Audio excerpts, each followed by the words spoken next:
Here's Mary Garofalo. Good evening and welcome to 16 by 9, The Bigger Picture. You can't see it, you can't taste it, but some are calling it a serious health threat every parent should know about. Wi-Fi, wireless internet, is in schools coast to coast, but why do some kids say Wi-Fi is making them sick? In a 16 by 9 investigation, we put Wi-Fi to the test. Here's our Carolyn Jarvis. They are gathering by the hundreds, hacking a public forum in Toronto, filling a school board meeting in Peterborough. I don't know what I'm going to do if you have Wi-Fi in there. I can't do this to my daughter. I cannot put her through this experiment. And assembling at a church in Vancouver, a fever pitch building over what they see as a threat invisible to the eye. Society in general doesn't want to lose a convenience at the expense of safety. They're talking about radiation exposure from Wi-Fi or wireless internet, and they're concerned it's making their kids sick. I just think that we don't know, so why risk it? Today, schools across the country are rushing to install it, but these students say the convenience isn't worth the risk. I had heart racing, headaches, nauseous. It's a really weird feeling. Weak, and I'm really shaky. And when they're not at school? Does it happen on the weekends? No. There's no rhyme or reason to the symptoms. They range from headaches to nausea, heart palpitations, even rashes. So 16 by 9 wanted to find out exactly what, if any, threat exists in schools. So we went with this man, industry tester Kavinder Dillon, to measure the radiation levels in a typical wireless classroom. Is it fair to say that this would give us an average sample size of what we'd be seeing in a typical classroom? Yes, we're going to be concentrating on this area. So this will basically give us what the proportional rate is. To simulate an actual classroom, we set up each computer to stream video, constantly receiving information. From the devices that are being set up right now, and we got our antennas hooked up, and we're getting the real-life signals with the correction factors from the antennas and the cable losses. Right now, we are basically 113.8 microwatts. So, in effect, according to Health Canada, this classroom would be deemed safe. According to the criteria, yes. So next, we go out into the hallway to check the router, one of several in the school fixed to the ceiling. The levels here hit 2,600 microwatts, 20 times the reading inside the classroom. People who are actually in the industry who are testing this, they feel this is a high limit. This is very high. Really? Yeah. You heard him. Our industry tester calls that level high, but it's still well within Canada's safety guideline. Now, that guideline is a thing called Safety Code 6. It sets the limit for radio frequency radiation exposure, and Health Canada says there's no way the levels we found are causing those headaches and heart palpitations. And Beth Peterson of Health Canada says the science backs it up. There's no evidence, scientific evidence, that those kind of effects are caused by the energy limits that kids are exposed to by Wi-Fi. Health Canada sets the limit at 10 million microwatts per meter squared. Now, that might not mean much to most of us, but in 2008, Toronto's Board of Health said it's way too high and asked Canada's Minister of Health in this letter for much stricter regulations, 100 times more strict. Health Canada never changed a thing. Still, no matter what any guideline says, these parents say they've seen it for themselves and Wi-Fi is harming their kids. So she had to hold on to friends in order not to collapse on the floor. She had headaches, and we're not talking just regular headaches. They were extreme headaches where the secretary would call me. I'd have to come pick her up. According to this doctor, there's good reason to believe these kids are telling the truth and not just making up some excuse to skip school. There's no question in my mind it exists. Dr. Jennifer Armstrong specializes in environmental medicine. The big thing with kids is they're more vulnerable. Why? Children are more vulnerable. Their skulls are thinner. Their bodies are not as strong as ours in general. They're developing, their brains are developing. So you expose children to radiation and their little bodies don't handle it as well. And cardiologist Dr. Stephen Sinatra agrees. As a parent, if I had a young child, but I want to use my child as an experiment to see if it's going to take 30 years or 20 years or 10 years to become sick. No, not me. And the thing is, we have to sacrifice accelerated education and convenience. And basically, we have to look at the safety of our children. We have to do it as a society. Well, 16 by 9 wanted to test the power of Wi-Fi, so we went to visit environmental scientist Magda Havis from Trent University to do another test. Professor Havis's subject, Martin, who calls himself electrically sensitive, is hooked up to a heart monitor, and Havis sets up a wireless computer. Well, what we're going to be doing is we're going to be taking Martin and exposing him to microwave radiation from Wi-Fi, the same type of thing that we have in schools, for example, and just monitoring his heart to see if his heart reacts to any of the radiation. He won't know when things are turned on or off, so it's going to be a blind study in that regard. With the Wi-Fi plugged in, Martin's heart rate accelerates in mere moments. Now I can feel something. It's going through my chest. I feel it down in my legs too. The closer the router is, the greater his reaction. A few seconds ago, it was like my chest was actually jumping in the middle here. Then, seconds after the wireless internet is unplugged, just like that, his heart rate slows down. Martin, how are you feeling right now? Fine, I don't think there's anything on. But listen to this. Those levels Martin was exposed to, well, they're acceptable according to Safety Code 6. So if they're safe, why was his heart racing? Magda Havis has a theory. So some percentage of the population is reacting to these microwave radiation at levels well below Safety Code 6. But I'm not sick from Wi-Fi and I use it all the time. Well, not everyone has the same sensitivities. We have children who have peanut allergies. We have people who are allergic to pollen. They react to pollen. And it's same with electrical sensitivity. Only a percentage of the population react. Still, Health Canada insists it's done its homework, looked at every bit of science, and that level of radiation won't hurt anybody. Our safety limits are set on, we use a weight of evidence approach.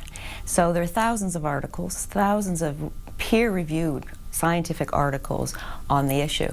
16 by 9 wanted to take a look at that evidence, so we asked Health Canada for its science. They sent us this, a list of 16 studies entitled Specific to Wi-Fi. So we did our own homework going through every study, and not a single one looks at whether Wi-Fi in schools poses a health risk to students. Havis says since Health Canada isn't controlling Wi-Fi, parents are going to have to. So are you suggesting that parents should tell their kids, a 13-year-old, a 14-year-old who may be attached to his laptop or his iPad, you should stop using that? It may not go over so well, but you know, when children want to smoke, and if you're a responsible parent, you allow your 13-year-old child to smoke. In my mind, there's no difference between the two. If anything, I think maybe microwave radiation is going to show up to be much more harmful than smoking, simply because of the amount of exposure that we're seeing in our everyday environment. So how about the people who make these products? We asked to speak to Wi-Fi manufacturers about the possible health effects, but they declined our request for an interview. The organization that represents them, the Wi-Fi Alliance, did, however, provide 16 by 9 with this written statement. Wi-Fi technology meets all national and international safety requirements and emits signals that are typically hundreds to thousands of times below the safety limits. All well and good, but back in the schoolyard, these kids may have reason to wonder if it's safe to go to school. What do you want done? For them to turn it off. Do you feel like there's anything you can do? No. I'm pretty sure they won't listen to us kids. As some schools in Canada race to install Wi-Fi, there are other schools that are concerned about reports of headaches, hyperactivity, and increased heart rates in children. Should we be concerned about wireless technology? And what exactly does it emit? Here again is our Carolyn Jarvis. Across the country, these parents, teachers, and experts are saying the same thing. There are children getting sick, and I don't think it's worth the risk. I really hate sending her to school, given the environment that she's in. Wi-Fi is toxic. It's a different form of toxicity, but it's toxic to our bodies. He would often complain of heart palpitations or chest pains. I'd start getting headaches, foggy vision, and just all weirded out. To expose my kids knowingly is very frightening for me. For me as a parent, I find it incredibly frustrating and scary and sad that no one's even listening to the concerns of the parents. Their concern? That radiation from wireless computers and this little contraption mounted in the hallways and classrooms of schools can make students sick. It's Wi-Fi, and Health Canada says there's no risk from the radiation it emits. That's just simply not true. That's simply not true. Dr. David Carpenter is a world-renowned expert in environmental toxins in Albany, New York. And he says the Canadian government is just plain wrong. What we do is look at the weight of the evidence. But that's what they said they did. They didn't. The weight of the evidence demonstrates clearly that exposure to radiofrequency radiation, causes disease. The evidence is strongest for cancer. Cancer caused by Wi-Fi emissions certainly doesn't add up with Health Canada's insistence that Wi-Fi is safe. So you're saying that their science is faulty, or their analysis of the science is faulty? Their science is faulty, and certainly their analysis is faulty. You can selectively look at literature, but there's been evidence for harmful effects of microwave radiofrequency radiation for 30 or 40 years. Why choose to ignore that? How does that possibly benefit them? When you acknowledge you have a problem and you're a government agency, you have to do something about it. Canada's government might not be doing anything about concerns, but in France, the town of Hérouville-Saint-Clair is. It's the first municipality in the world to remove Wi-Fi from schools and public buildings. Moi, j'ai un devoir en tant que maire. Mayor Rodolphe Thomas says he's taking a precautionary approach because he's not willing to gamble with the health of children here. So this town that 10 years ago went wireless ahead of everyone else became in April of 2009 the first to shut it down. Le Wi-Fi est un outil. Wi-Fi is an important tool, he says, but there are places it simply shouldn't be, like schools. So now, all but 2 schools here are Wi-Fi free, and the town plans to strip Wi-Fi from all its public buildings by the end of the year. On voit les fibres qui arrivent quand même, les fibres. But Hérouville-Saint-Clair isn't returning to the dark ages. In fact, it's once again on the cutting edge of technology. It's installed a state-of-the-art fiber optic system that's faster, more stable, and according to the people here, safer. Etienne Sandrier leads an awareness group against wireless technologies. People could see that they were victims, that it was not that innocuous, that some people really suffered from this. So it started a real interrogation among the public, and people said that, well, if it's not absolutely necessary, why should we use the thing? And parents around here are applauding the change. She says removing Wi-Fi is a good thing for students.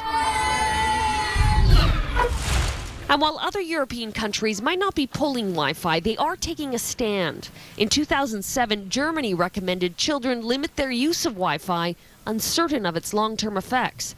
And in Britain, a handful of public schools decided independently to remove it. But back in Canada, there's no precautionary approach. Wi-Fi is going up, not coming down, leaving students like Mackenzie Honing with no good option. Go to school and feel sick. It's just kind of weird. It felt like my heart kept skipping beats. Or don't go to school at all. I noticed that every time I came home for the weekend, it started to get better, and by Sunday I'd feel normal. No headaches or anything like that. Well, this is the petition. Mackenzie's mom, Linda, is fed up waiting for the government to change its mind, so she started her own campaign, hopeful more parents will join her. We don't have 10 years on this issue because the exposure of radiation for the kids is harmful. Environmental health expert Dr. Carpenter says it's time we stop turning a blind eye to the risk. When you look at the guidelines that have been put in place by Health Canada, do they go far enough to protecting Canadians? They certainly do not. These guidelines are based on a fallacy. A fallacy that, according to Dr. Carpenter, is putting children at risk. It's appropriate for parents to demand that Wi-Fi not be placed in school. Not because we have proof at this stage that it's harming the children, but because we have absolutely no evidence that it's safe, contrary to what any government agency says. And not heeding the warnings of experts like Dr. Carpenter is leaving students like Jeremiah feeling helpless. I really am nervous. I don't really like school no more. Did you used to like school? I used to love it. I'd get mad if I missed a day. Dr. Carpenter warns there may be many missed days or worse for students like Jeremiah if change doesn't come soon. You don't want to wait until you can count the bodies before you tell the public that there is a serious potential of harm. And with regard to the issue of Wi-Fi in schools, this is exactly where we are.